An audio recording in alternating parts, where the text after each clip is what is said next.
un des soldats qui était là-bas, un des cadets,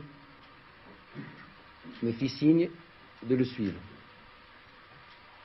Pour vous parler très franchement, j'étais à peu près convaincu qu'il m'entraînait dans un recoin afin de pouvoir m'exécuter dans la plus grande tranquillité.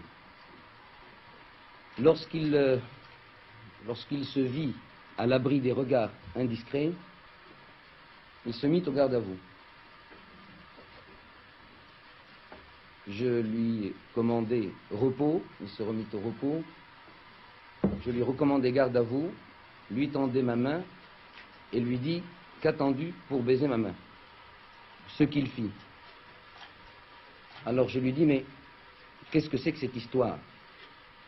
Il m'a dit, on nous a dit que le palais était attaqué, que votre majesté avait des ennemis et nous sommes montés.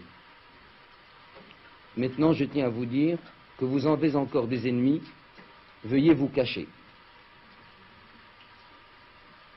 Je lui dis non, appelle tes camarades, baissez les canons de vos armes, suivez-moi. Et c'est alors que je tins ce langage à un groupe de 6 ou 7 cadets en leur disant, il est inadmissible que vous ayez fait de l'armée royale ce que vous en faites maintenant.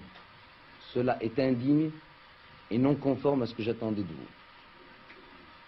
Immédiatement, quelques-uns se mirent à pleurer et nous avons récité la Fatiha, qui est la première sourate du Coran, et je dois dire qu'à partir de ce moment-là, ça a été le dernier épisode, l'épisode du dénouement, qui a fait que j'ai pu récupérer tous les officiers qui étaient prisonniers et les expédier dans les différentes régions ou les différents services du royaume.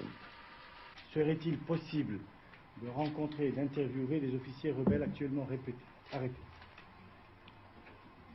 Je dois vous répondre que, en principe, ces officiers auraient dû être passés immédiatement par les armes. Je crains que vous n'ayez pas le temps de le faire, car je crains que demain soir, à cette heure-ci, ils nous soient exécutés, après qu'ils nous aient donné les renseignements nécessaires. On a parlé de complot libyen. Interrogé à ce sujet hier soir sur notre antenne, vous avez à chaud répondu « La Libye, je m'en fous royalement ». Maintenez-vous maintenant que tout est fini, cette appréciation, et pourquoi? Je la maintiens encore plus royalement du fait que je suis encore plus roi aujourd'hui qu'hier.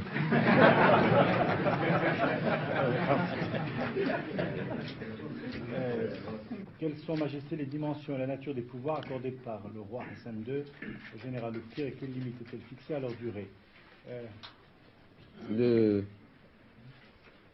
général Oufkir et le général Driss se départagent la tâche. Malheureusement, ils n'ont plus leur troisième homme qui était le général Bachir qui a trouvé la mort hier. L'un et l'autre jouissent de pouvoirs étendus à la mesure de la confiance que j'ai en eux, mais il est certain qu'aucun texte, aucune situation n'est venu pour créer quoi que ce soit ou amenuiser quoi que ce soit. Nous sommes actuellement dans une situation transitoire, pragmatique, qui fait qu'on met the right man at the right place et on verra par la suite.